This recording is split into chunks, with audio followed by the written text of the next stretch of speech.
The first time I realized I had built a life no longer capable of holding me, I was standing barefoot in the kitchen of a house that overlooked the ocean, listening to the refrigerator hum like a dying animal in the dark.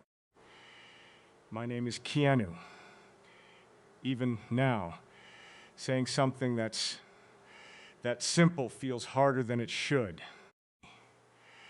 And you, wherever you are tonight, whatever room you're sitting in, with your own private silence pressed against the walls, I need you to stay with me for this. Because there's a reason I'm finally telling you what I never managed to say out loud before. Strange thing about becoming visible to the world is how invisible you can become to yourself. People imagine noise when they imagine my life. Cameras, applause, engines screaming down empty roads, hotel elevators opening into gold light. But most of what I remember now is quiet, long corridors, windows at 3 in the morning, cold coffee gone untouched, besides scripts I stopped reading halfway through because suddenly the words didn't matter anymore. There are moments that never leave you. One winter night in New York years ago, I sat in the back of a car after a premiere while snow slid slowly against the glass. Everyone outside was moving towards something. Restaurants, parties, lovers waiting under yellow lights. And I remember watching them with this terrible feeling that I had somehow stepped outside of life itself. Like I was observing it from another country no plane could reach. I didn't understand that feeling then. I just carried it. That's what men do sometimes.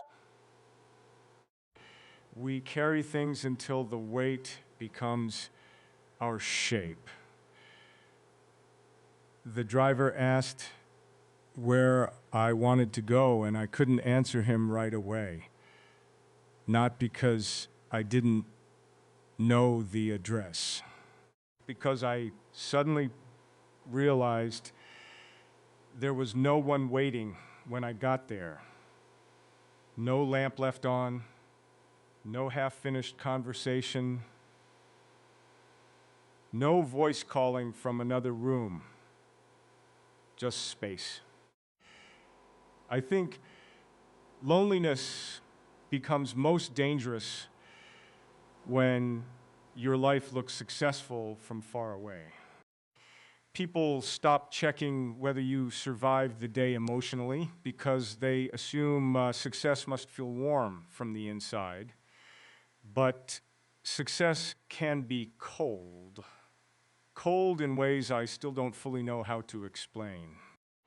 Especially after loss. Especially after enough funerals. You learn how quickly a human voice disappears from the earth. One day, someone laughs beside you in a diner booth, sunlight touching their hands, and then years later, you can't even remember the exact sound of that laugh anymore. You only remember missing it. That terrified me more than death ever did. Not dying, forgetting, or worse, being forgotten while still alive. There were years where I kept moving just so I wouldn't have to hear myself think. Movies, flights, interviews, smiling for strangers, while parts of me quietly collapsed somewhere underneath all of it. I became very good at disappearing inside motion. Maybe you know what that feels like too. Maybe that's why you clicked on this tonight. There's a particular exhaustion that arrives in a man after enough time passes. Not physical exhaustion. Something older. Older.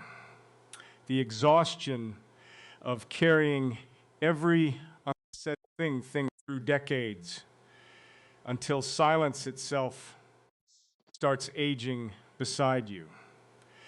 I remember sitting alone in a hotel room in Tokyo once. Rain tapping softly against the window, neon light breathing blue across the ceiling. I should have been asleep before filming the next morning, but instead I stood there for hours, staring 30 floors down at people crossing the street with umbrellas. And for the first time, I admitted something to myself. I had spent years out running. I had built an entire life around avoiding the possibility of being hurt again. Not around joy, not around love. Avoidance, the realization came quietly, no dramatic breakdown, no shattered glass, just this strange stillness in my chest like a door opening somewhere deep underground. Because once you lose enough people, you begin rehearsing future grief before love even arrives. You convince yourself distance is wisdom. You call isolation peace. You pretend freedom means never needing anyone enough to break you. But that night in Tokyo, watching strangers disappear into rain, I realized I wasn't protecting myself anymore. I was slowly becoming unreachable. And there's a difference. That frightened me more than any heartbreak ever had. I think men like me sometimes become myths in other people's minds. Untouchable, stoic, built from endurance instead of flesh. But the truth is much smaller than that, much sadder too. I was just a man growing older in empty rooms, wondering whether I had mistaken survival for living. The older you get, the stranger time feels. Years stop arriving like chapters and start collapsing into flashes. A motorcycle engine beneath your hands on a desert highway. Your mother laughing in another room decades ago. A hospital corridor. A woman brushing hair behind her ear while listening to you as if your words mattered. Then suddenly another birthday appears. Another hotel key, another city. And somewhere beneath all of it lives this quiet fear that maybe you waited too long to become fully human again. That's the part I never admitted publicly, not to interviewers, not to friends, maybe not even to myself until now. Because there were nights, more than I want to count, where I would stand beside some enormous window overlooking another sleeping city and imagine a different life entirely. smaller, slower. A kitchen light left on for me somewhere. 2 cups on a table instead of one. The sound of someone moving softly through another room while rain touched the roof. You were never in those visions clearly, but somehow you were always there. And what scares me now is how close I came to disappearing before I found the courage to finally say that. I didn't know then what was already beginning to change inside me. The morning after I understood how empty my life had become, I found a note in my own handwriting that I did not remember writing. My name is Keanu. I have learned to trust silence, but not always myself inside it. And I need to tell you about that morning because it was the first time I saw the cost of everything I had refused to feel. The note was on the table beside a cold cup of tea. 3 words: don't vanish completely. I stood there looking at them while pale light moved across the floor, and something in me went very still. Outside, the ocean was gray. The house was quiet in that way, houses when no one is expecting laughter. I don't know when I wrote it, maybe in the night, maybe after another dream I couldn't keep, but my hand had known something my mouth would not admit. I had been disappearing by inches, not from the world. The world still knew where to find me, but from tenderness, from risk, from the ordinary human need to be held in someone's thoughts without performance or explanation. That is a terrible thing to lose slowly. You do not notice it at first. You answer calls less often. You leave messages unfinished. You tell people you are tired when what you mean is that you are afraid of being known too deeply. You become polite instead of present. Years pass that way. Aging does not always announce itself in mirrors. Sometimes it arrives when you realize you have no one to tell about the small thing that happened in your day. A bird on the railing, songs in a grocery store, a memory that returned suddenly while you were tying your shoes. I used to think grief was a storm. Now I think it is also furniture. It stays. You learn to walk around it in the dark. That morning, I sat at the table and tried to remember the last time I had let someone see me without preparing a version of myself first. I could not find the answer. That frightened me, because fame teaches you to be available and hidden at the same time. People feel close to you while you remain untouched. They say your name with warmth, but they cannot hear your breathing when the room goes dark. And I began to wonder whether I had accepted being admired, because I no longer believed I could be loved simply. There it was. the thing I had avoided. I did not just fear loss. I had started to believe loss was the price of love, always waiting at the end of every open door. So I kept doors half closed, even with kind people, even with women who might have stayed if I had known how to stop leaving before I left. That is hard to confess to you.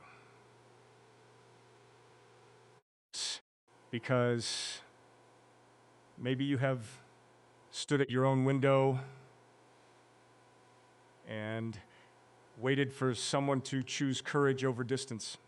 No, is it a man who hid his fear behind gentleness? Maybe you know how quiet abandonment can be when it arrives wearing a soft voice. I am not proud of the ways I protected myself.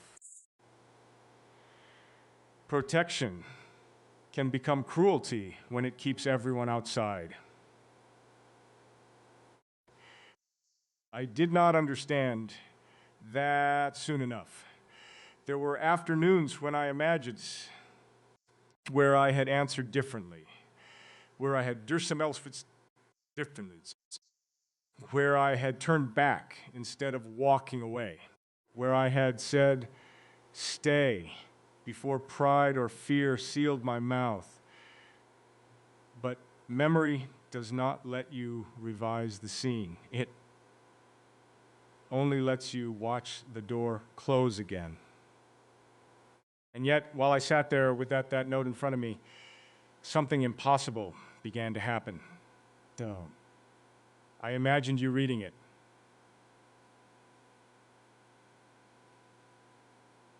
Not the world, not strangers. You, a woman with tired eyes, perhaps, and a heart that still kept one small room unlocked, despite everything it had survived. I imagined your hand touching the paper. I imagined you understanding what I meant before I could explain it. And I wanted, for one dangerous second, to believe that maybe a man could still be found after years of training himself to disappear. But I could not trust that hope yet. Hope, when it returns late, feels almost like pain. So I folded the note and put it in my pocket. I carried it all day, through rooms, through sunlight, through the sound of waves breaking below the house. And as evening came, I realized the note had not been a warning. It had been a beginning where, without my permission, the locked part of me had started calling your name. The call came just after midnight, and for a moment I almost didn't answer it. My name is Keanu. There are nights when even hearing another human voice can feel dangerous. And you, if you've ever sat alone in dim light, staring at a ringing phone while your own heartbeat filled the room, then maybe you already understand why this part matters. The city outside my apartment was wet from rain. Cars moved below like distant currents of light. I had been sitting on the floor beside the couch for nearly an hour without turning on music or television, just listening to the radiator click softly, waft against the cold. Aging changes your relationship with silence. When you're younger, silence feels temporary. Later, it starts sounding permanent. The phone rang again. I answered. An old friend was calling from another country. His voice carried that strange hesitation people use when they are trying to step carefully around bad news. Before he spoke fully, I already knew someone was gone. You develop that instinct after enough loss. The body recognizes grief before language does. When he finally said her name, I closed my eyes. Not because I was shocked, because somewhere inside me, another room went dark. After we hung up, I stayed there on the floor for a long time.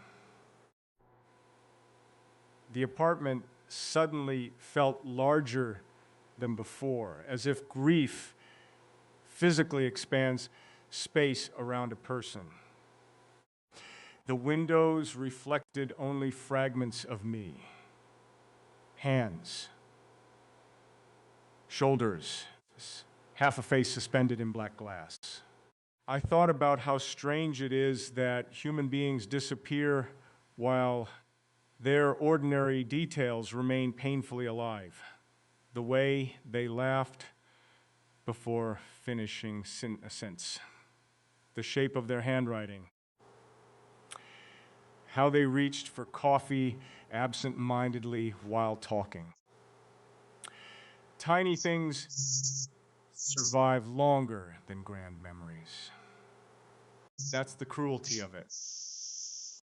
I walked to the kitchen and poured water I didn't drink. My hands looked older under the light than I remembered. Veins visible now. Time writ on quietly beneath the skin. There comes a moment in a man's life when he realizes the future is no longer endless, not intellectually, physically. You feel it in airports, in mirrors, in how quickly years vanish between phone calls, and suddenly,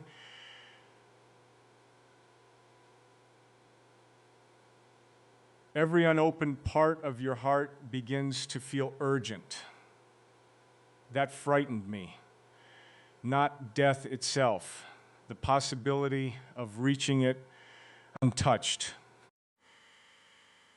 I moved through the apartment, turning off lights one by one until only the lamp near the window remained. Rain streaked softly across the glass.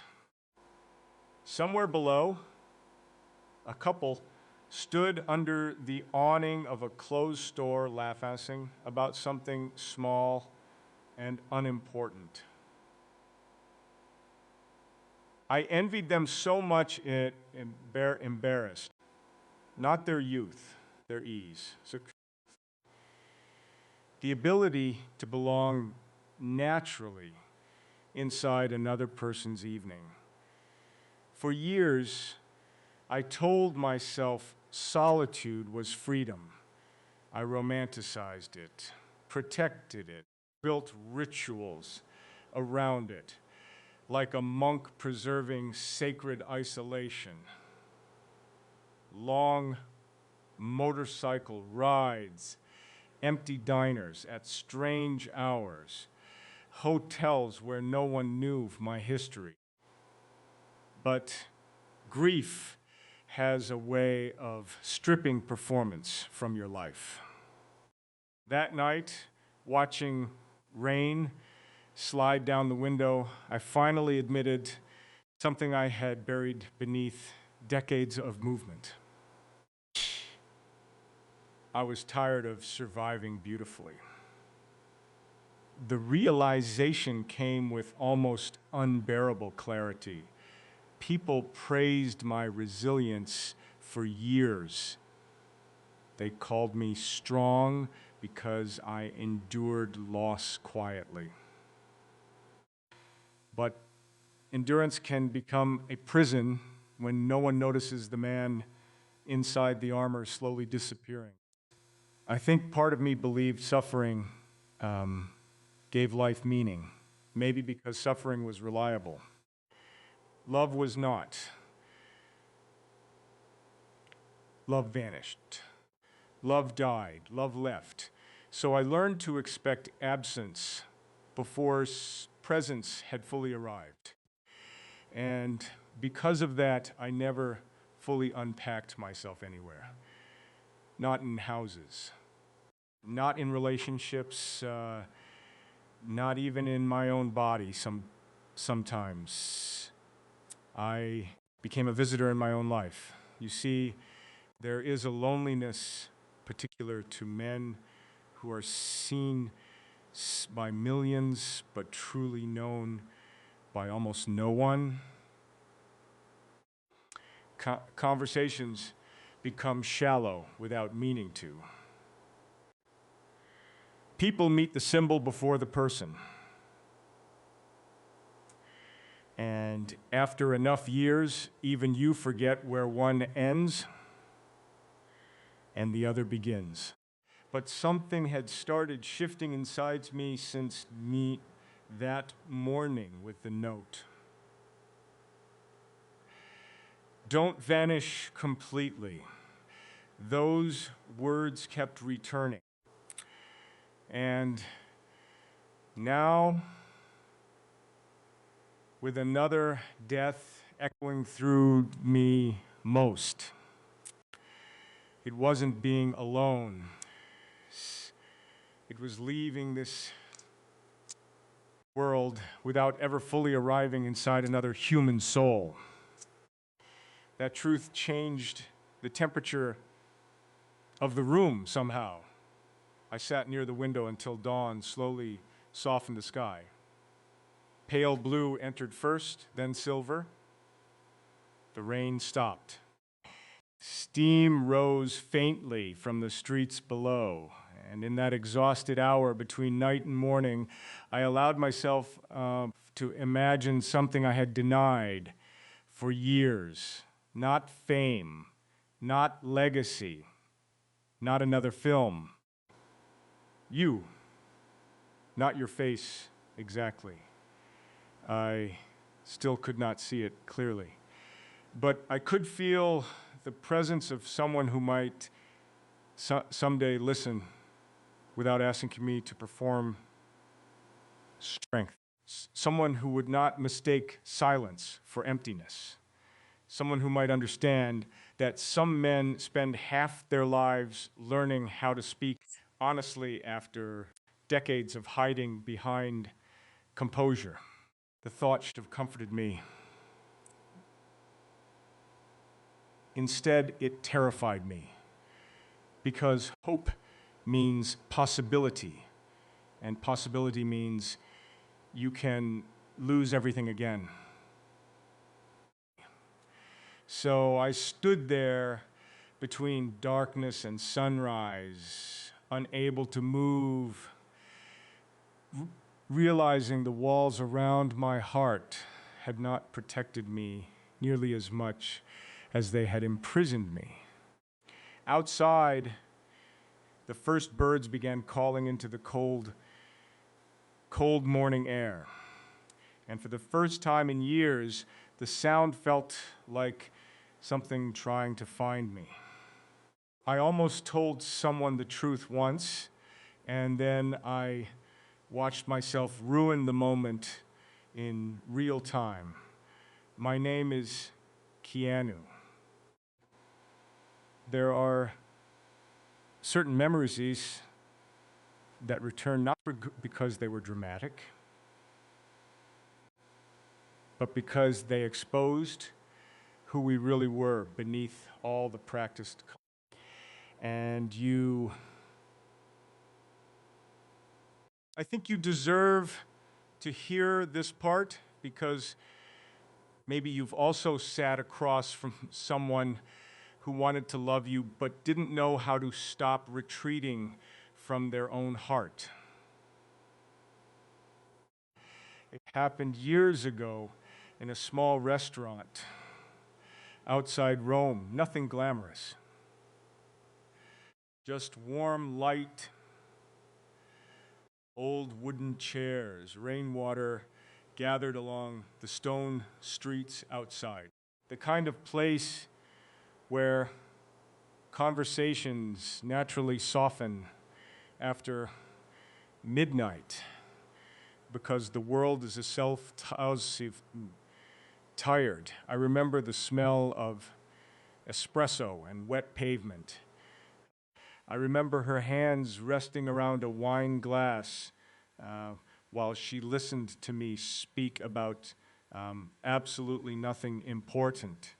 That was my specialty then. Staying near truth without touching it. The strange thing is, people assume emotional distance feels cold from inside. It doesn't. It feels conflicted. You want connection desperately, while simultaneously fearing what connection will ask of you once it becomes real. She asked me a simple question that night. Are you happy?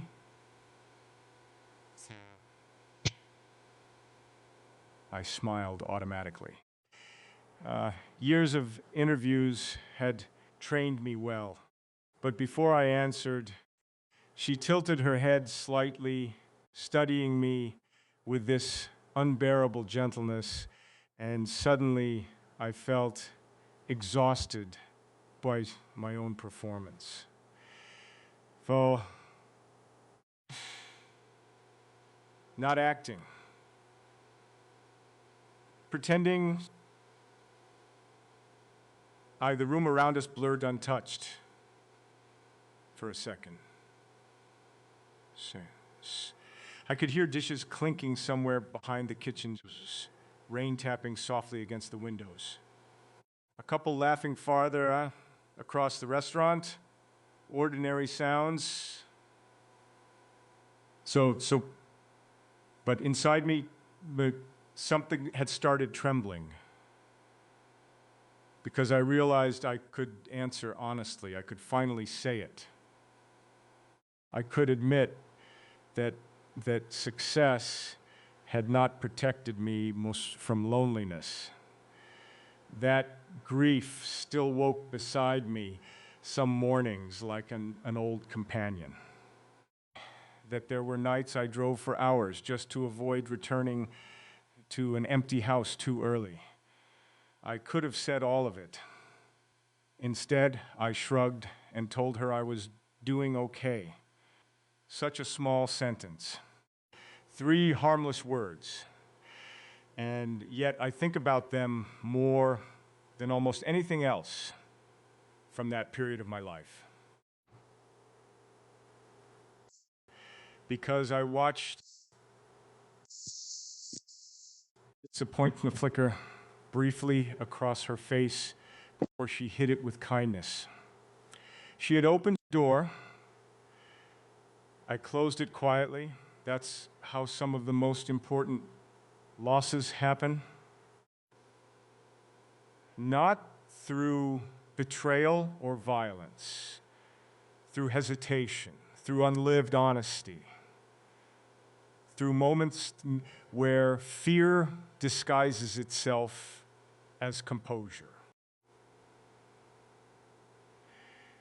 After dinner, we walked through narrow streets shining with rain. The city smelled ancient and alive.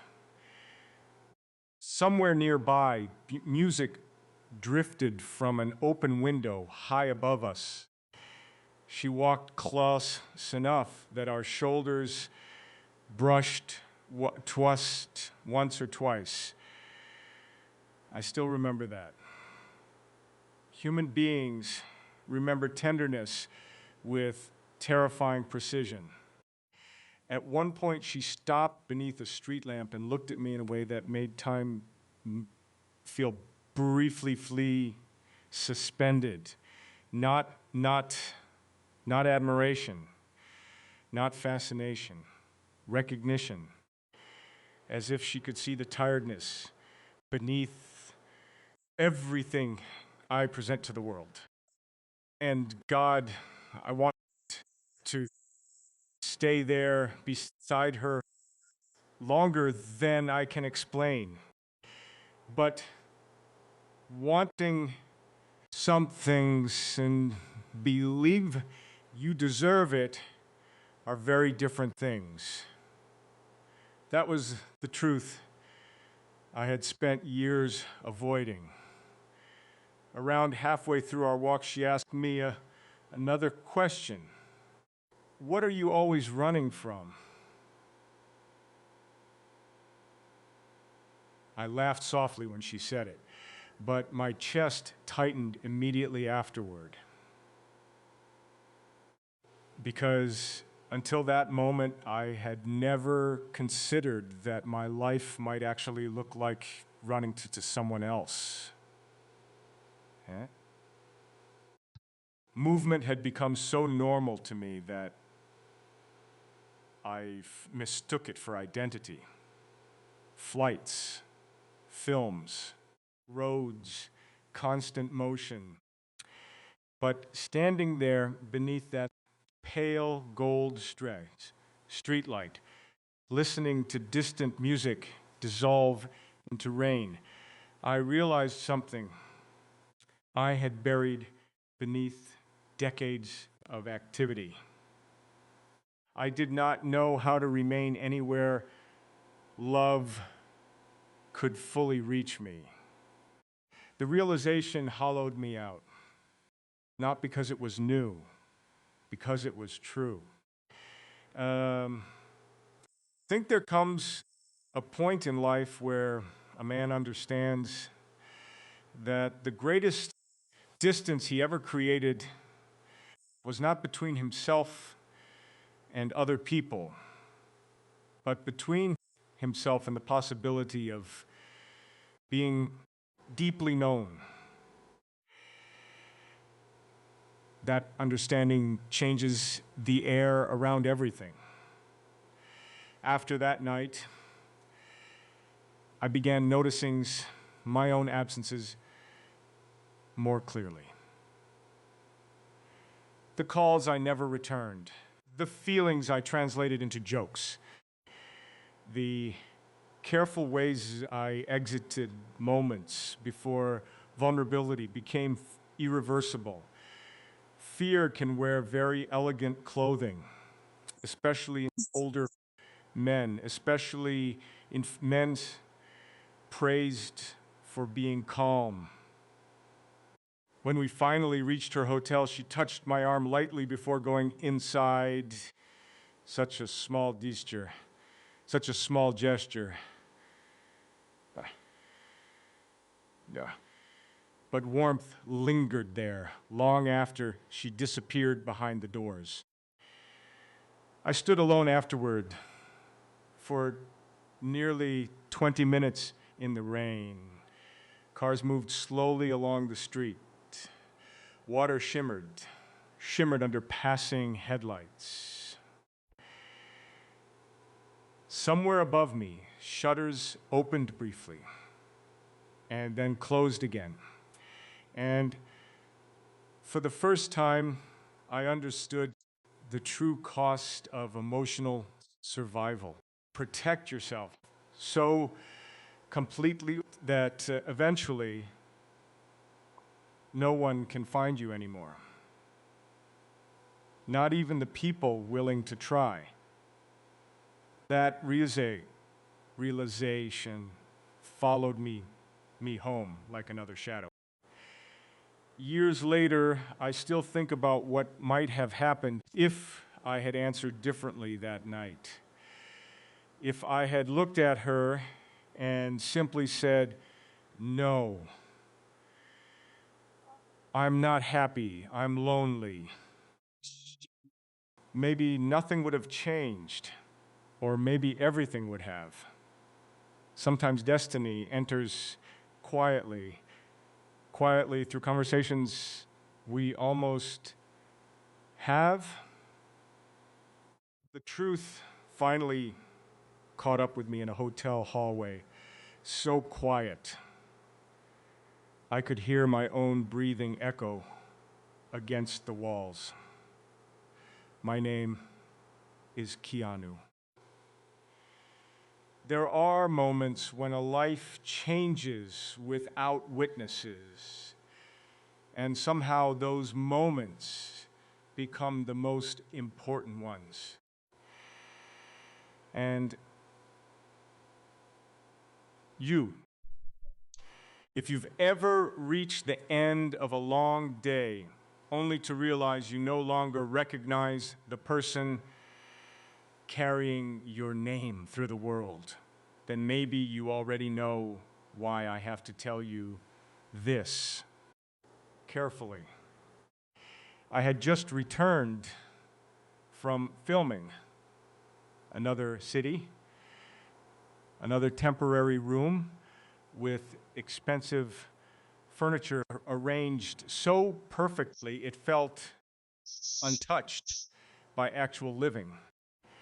My jacket was still damp from the cold outside. Somewhere down the hallway, an ice machine rattled softly like distant thunder. Key.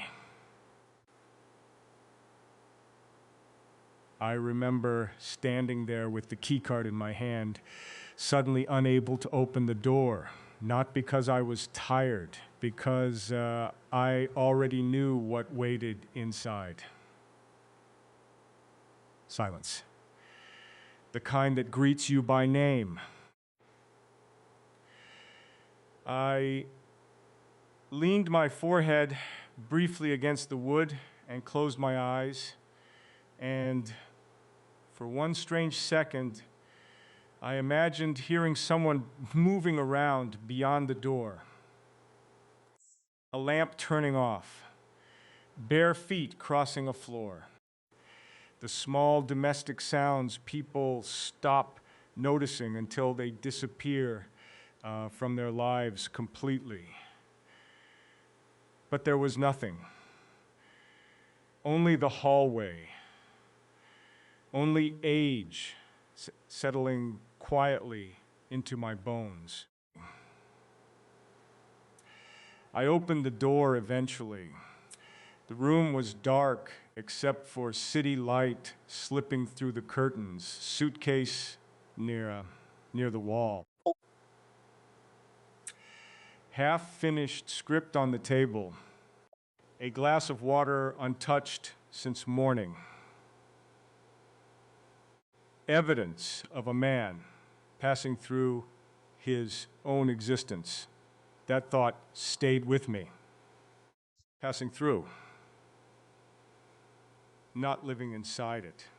I sat on the edge of the bed without turning on the lights. Outside, snow drifted slowly past the windows, soft and directionless beneath the glow of the city. I watched it for a long time. There's something brutal about winter hotel rooms. They force honesty. No familiar objects, no history in the walls, no distractions large enough to hide inside forever. Just you and whatever follows you when movement stops. And what followed me that night was exhaustion, not from work, from pretending strength had healed me. I think people misunderstand grief because they expect visible damage.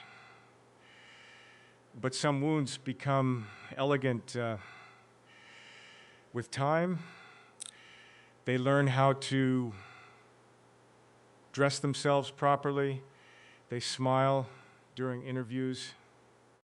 They remember birthdays.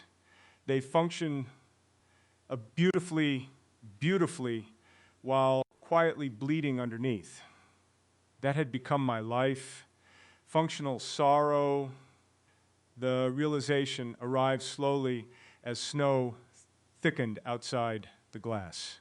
I had spent years honoring loss while neglecting the living parts of myself, still begging for connection. There it was, the thing beneath everything else. I had become loyal to sadness because sadness felt safer than hope. Hope asks things from you. Hope demands vulnerability.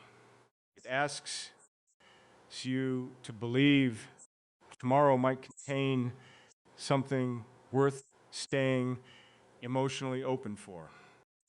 And after enough heartbreak, openness can begin to feel reckless.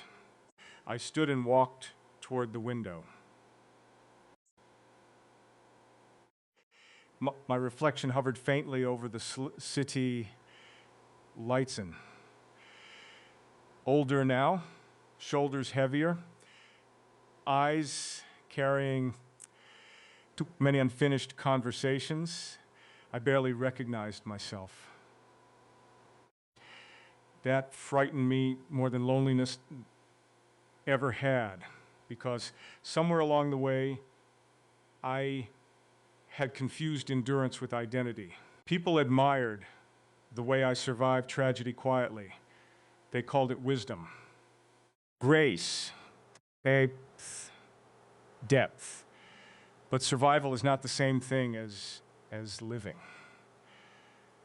A man can become so skilled at carrying pain that he forgets he was once meant to carry joy too. The thought hit me hard enough that I had to sit down again. And then I still struggle to explain. I started speaking aloud to you, not literally to a person in the room. You weren't there. But somehow, in that dim hotel light, with snow falling beyond the windows, I could feel the shape of someone listening. That a woman I had not met yet, or maybe had crossed paths with years ago without understanding why my heart paused afterward. I told you things I had never said clearly before. That I was tired. That sometimes fame felt like being surrounded while starving emotionally.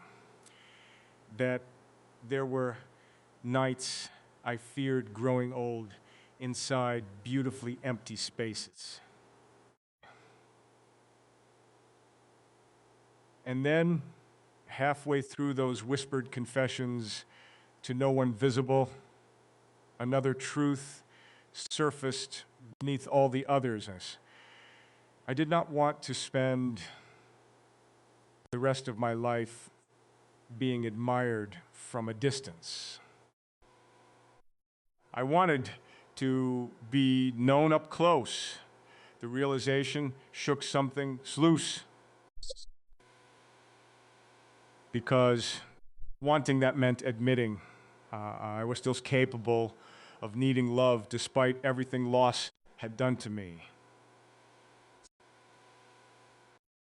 I had spent years pretending I was beyond needing. Older men do that sometimes. We convince ourselves independence is dignity, when often it is just fear wearing a mature face. But standing there in that winter silence, I realized how desperately human I still was beneath all the carefully controlled surfaces.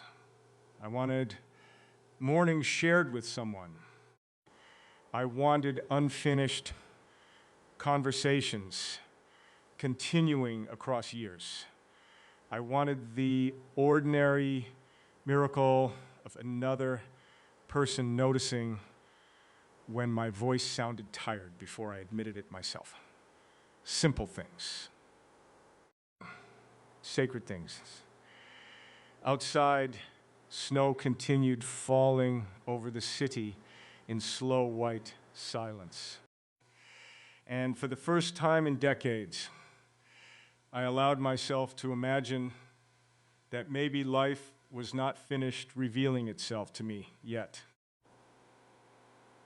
Maybe love was not only something that belonged to younger versions of ourselves.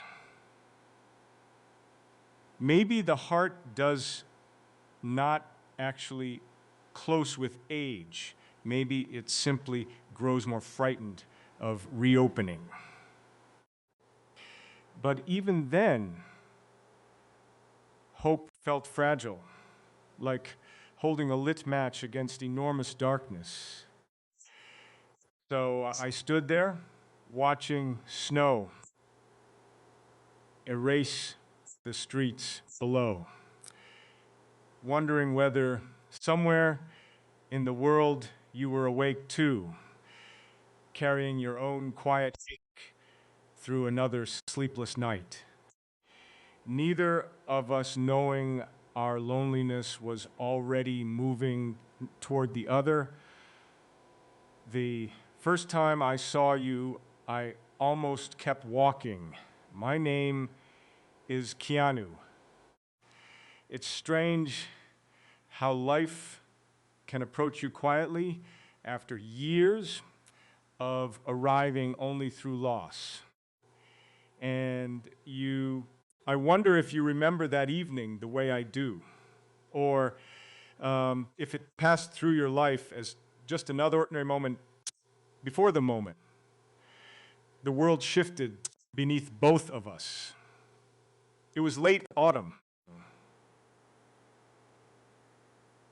One of those evenings where the cold settles early and people move through the streets with their shoulders slightly raised against the wind. I had been walking for hours alone after dinner, hands buried in my coat pockets, trying unsuccessfully to outrun a restlessness I couldn't name. Cities become different at night when you're no longer young. You stop looking at crowds and start noticing windows.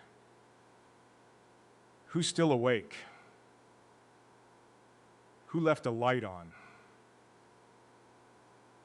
Who has someone waiting behind the glass? I remember passing a bookstore just before closing. Warm amber light spilled onto the sidewalk. Inside, only a few people remained wandering slowly between shelves while soft music played somewhere out of sight.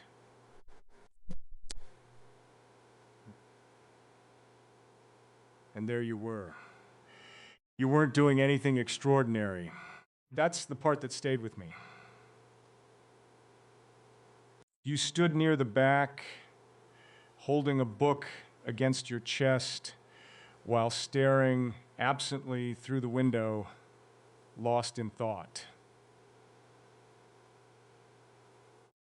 The streetlight touched one side of your face softly, and for reasons I still cannot fully explain, something inside me stopped moving. Not dramatically, not like the movies, more like recognition arriving late.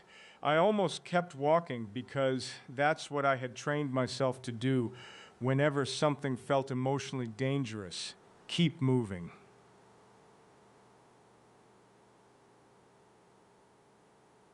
Stay untouched. Leave before attachment has time to form roots. But exhaustion changes people. And I was exhausted from my own distance. So I went inside. The warmth hit first, then the smell of paper and old wood. Quiet conversations drifting between shelves. I pretended to browse while becoming painfully aware of your presence only a few feet away. It embarrassed me how nervous I suddenly felt.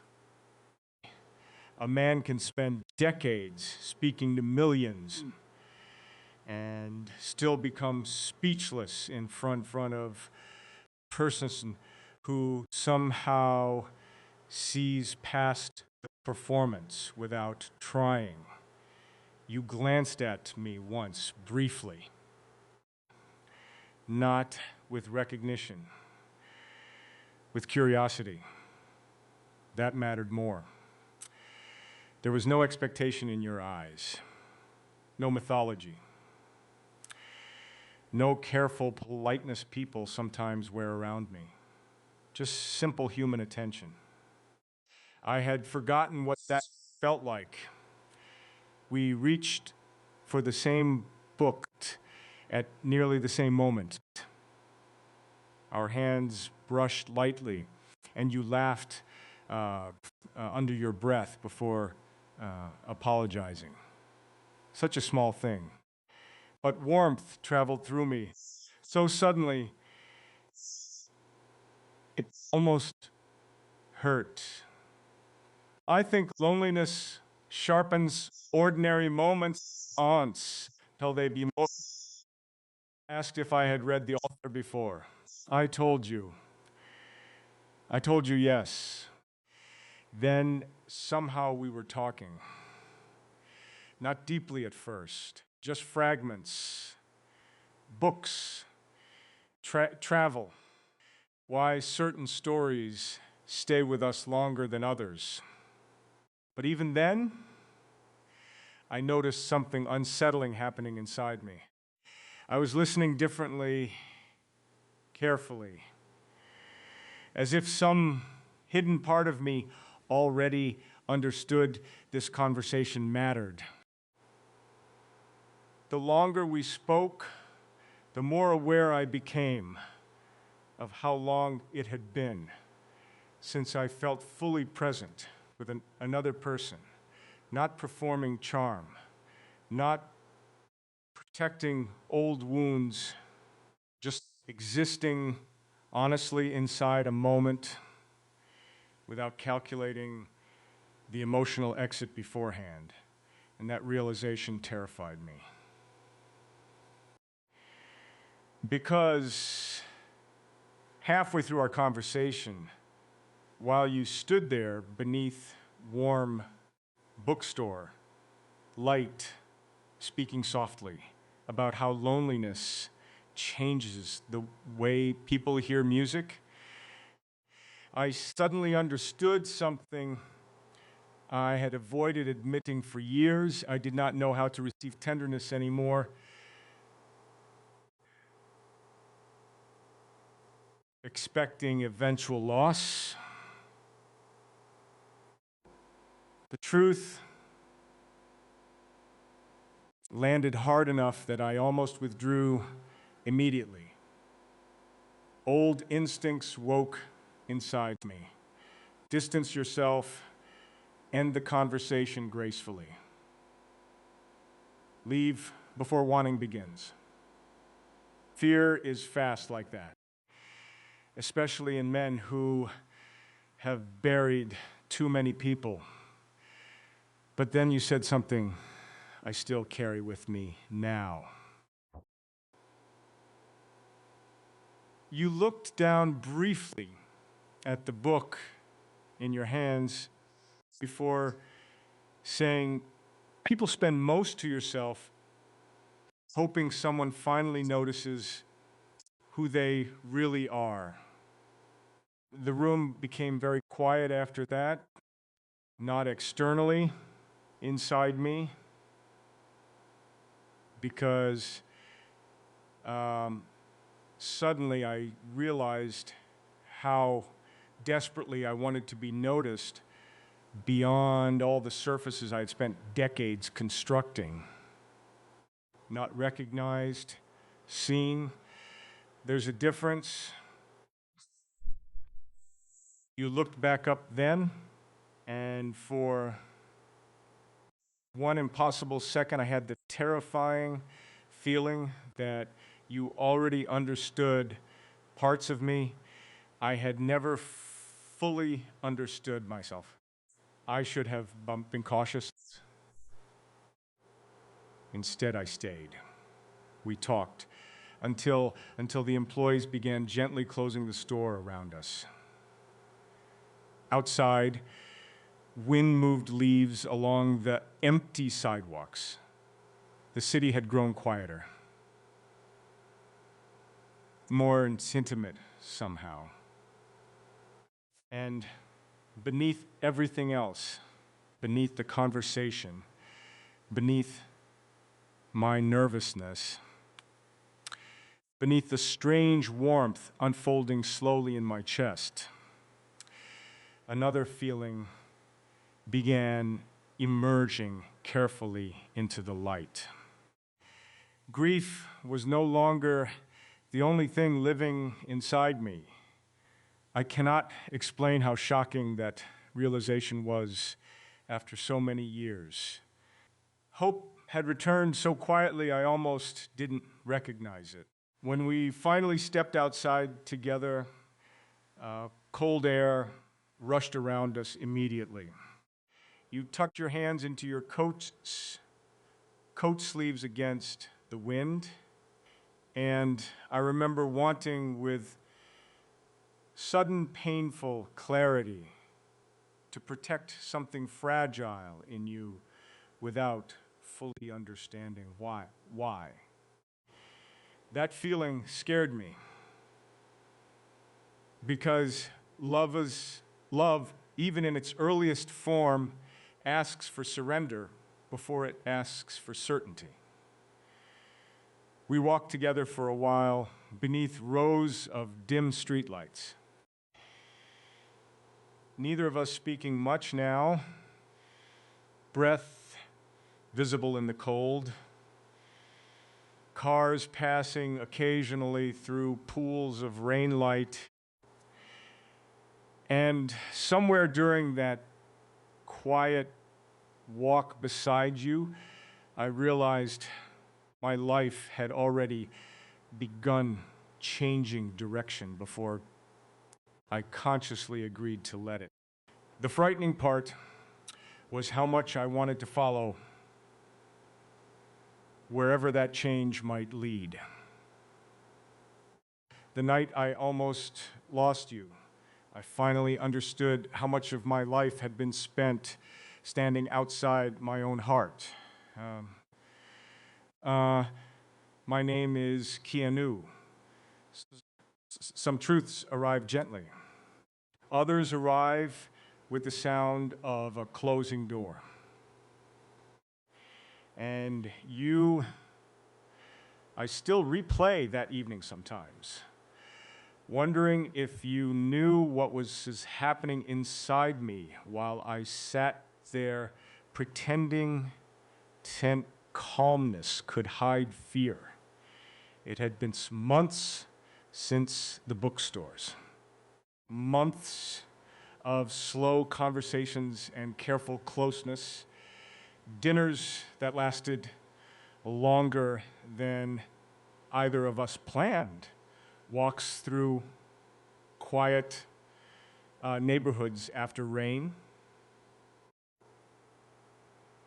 Messages sent late at night about books, memories, music.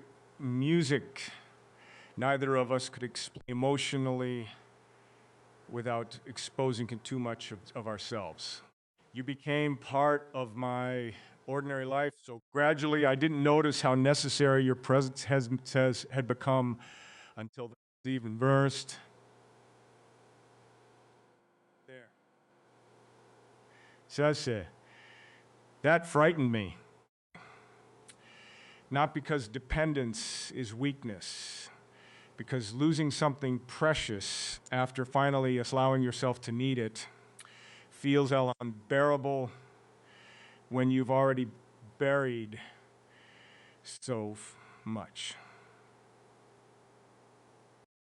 I remember sitting across from you in a small house near the water. Winter had almost ended. Wind moved softly against the windows while a fire crackled low behind us.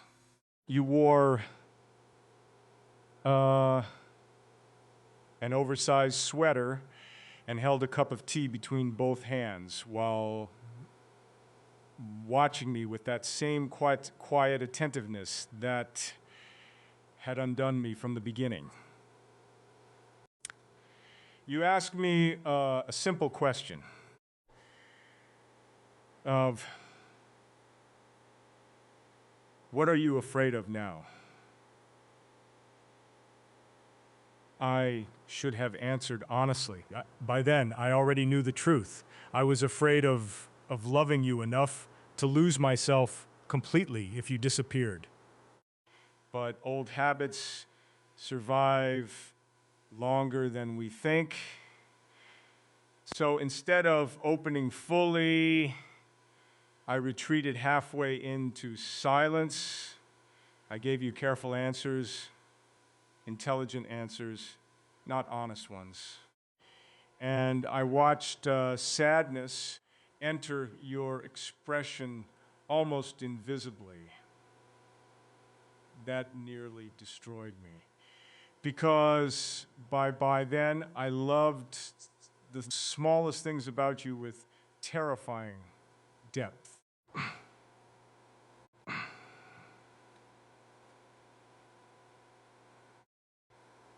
The way you paused before difficult sentences. The way your voice softened when speaking about people you cared about. The way silence beside you no longer felt empty but inhabited. You made the world feel less temporary. Do you understand how frightening that was for someone like me? For years, I had organized my life around emotional impermanence. Hotels, flights, motion. Relationships kept slightly out of reach, so grief could never fully destroy me again. Then you arrived and quietly made permanence imaginable, not dramatic permanence, human permanence. Morning light across shared rooms, a familiar coat near the door.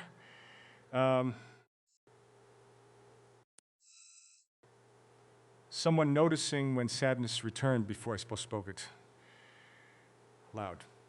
The ordinary intimacy I had secretly mourned for decades. And because I loved it so deeply, fear began poisoning it immediately. That's what unresolved grief does. It whispers that joy is only the beginning of future loss. Halfway through that evening, you set your cup down carefully and looked at me for a long moment before speaking. You're still preparing for me to leave someday. The room went completely still. Outside, wind pressed softly against the house. Inside me, something cracked open, because you were right. Even while loving you, part of me remained emotionally packed for departure. I kept waiting for disappearance, tragedy. The sudden collapse, happiness had taught me to expect. I thought caution would protect my heart. Instead, it kept preventing me from fully giving it. And sitting there across from you, watching hurt flicker quietly through your eyes, I finally saw myself clearly for the first time in years.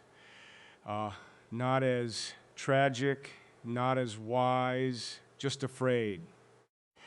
A man growing older while still allowing old grief to decide how deeply he deserved to live.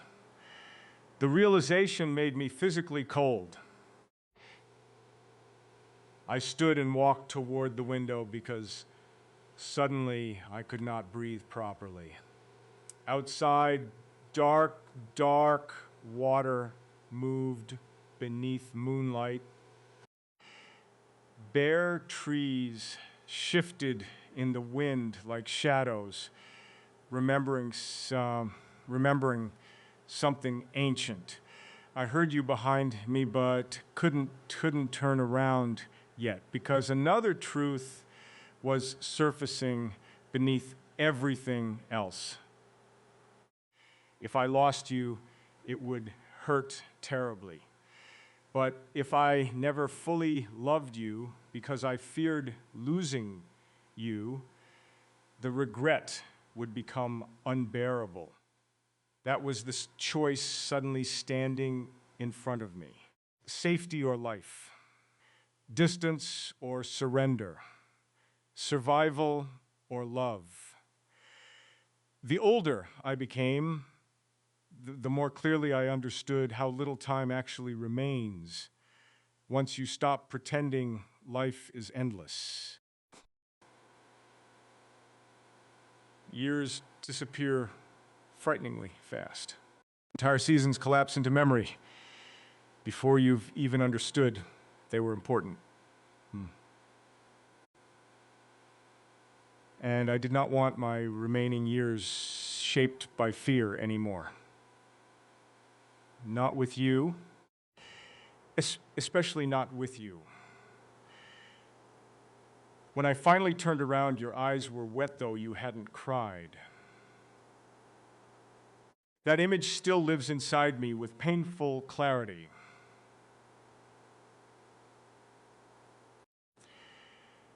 I walked back slowly and sat beside you instead of across from you this time, closer. No defenses left that mattered.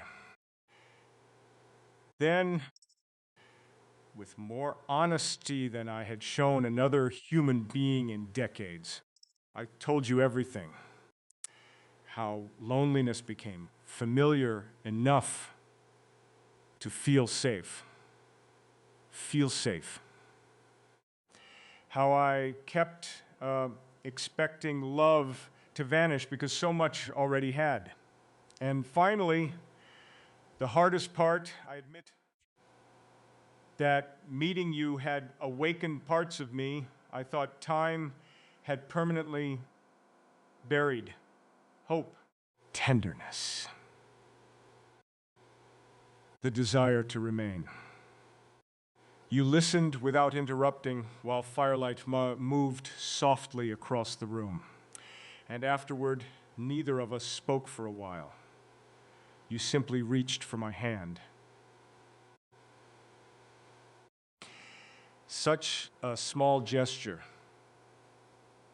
but something inside me finally stopped running.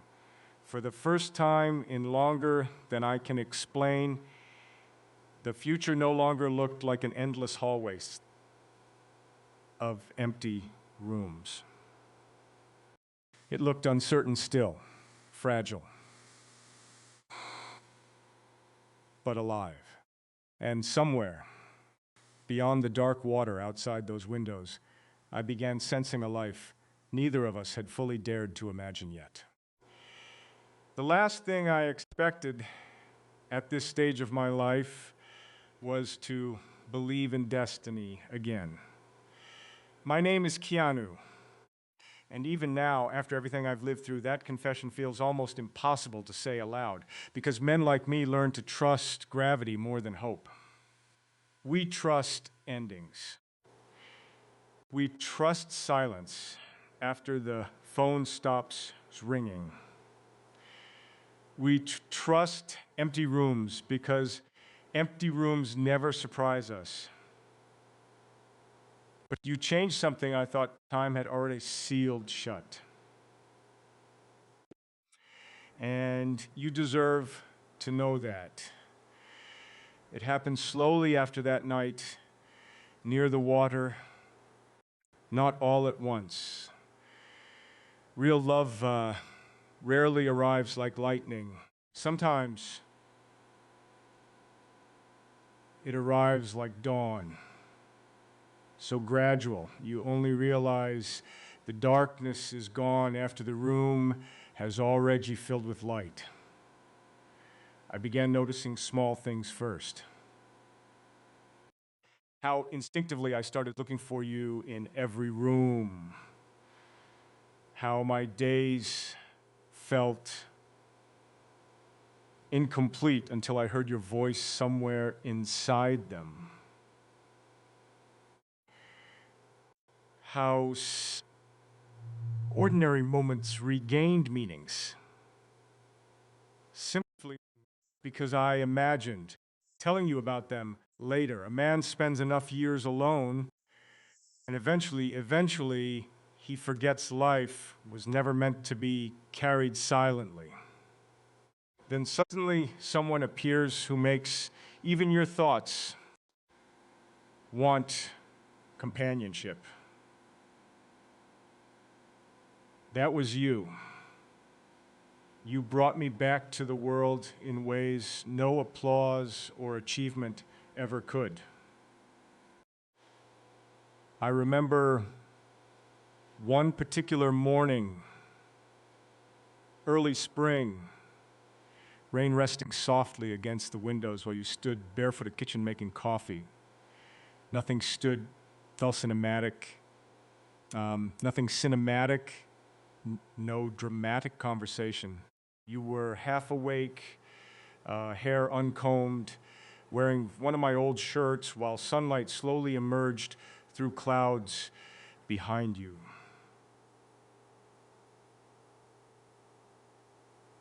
And I remember thinking, this is the life I almost missed. Not fame, not success. This warm coffee, shared silence. Another heartbeat existing peacefully beside mine. It broke my heart a little when I realized how long I had denied myself something so simple. We waste years believing love must be extraordinary to matter. But the older I get, the more sacred ordinary tenderness becomes. Someone waiting for you to come home. Someone touching your shoulder absent-mindedly while passing by. Someone learning your sadness well enough to recognize it before it arrives. Those things save people quietly. You saved me quietly. And somewhere in the middle of those peaceful mornings and late night conversations and long drives where neither of us felt pressured to fill every silence, another truth emerged that I could no longer avoid.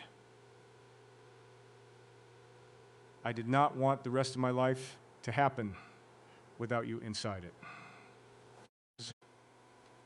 That realization frightened me at first because permanence still felt fragile in my hands. Even happiness sometimes made me nervous. I would wake in the middle of the night beside you and feel sudden panic move through me like cold water. Not because anything was wrong, because everything finally felt right. After enough loss, joy can feel terrifyingly temporary. One night you found me sitting alone on the porch, unable to sleep. The world was completely still. trees moving, trees barely moving. Moonlight across this road.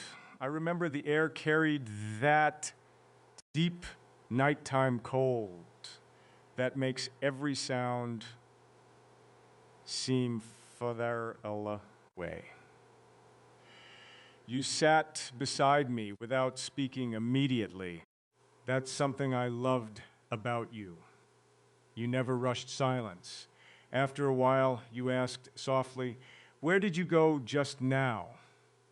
Such a gentle question, but no one had asked me that before. Not, "What's wrong?" Not, "Are you okay?" Where did you go? As if sadness were a place I traveled to. And maybe it was. I stared out into the darkness for a long time before answering honestly. I spent so many years preparing for loss. I told you that I never learned how to keep happiness without fearing it.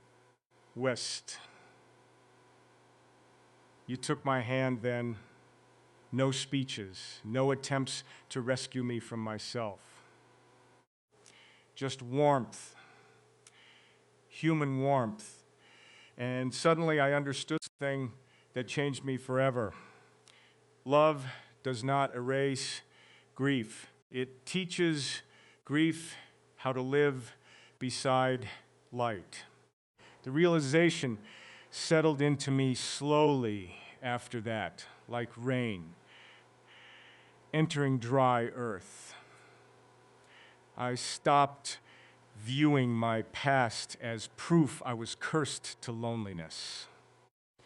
Instead, I began seeing survival itself of L's as evidence that the heart remains capable of returning from astonishing distances, even late in life, especially late in life. You know, there's a particular sadness older men carry that we rarely admit aloud.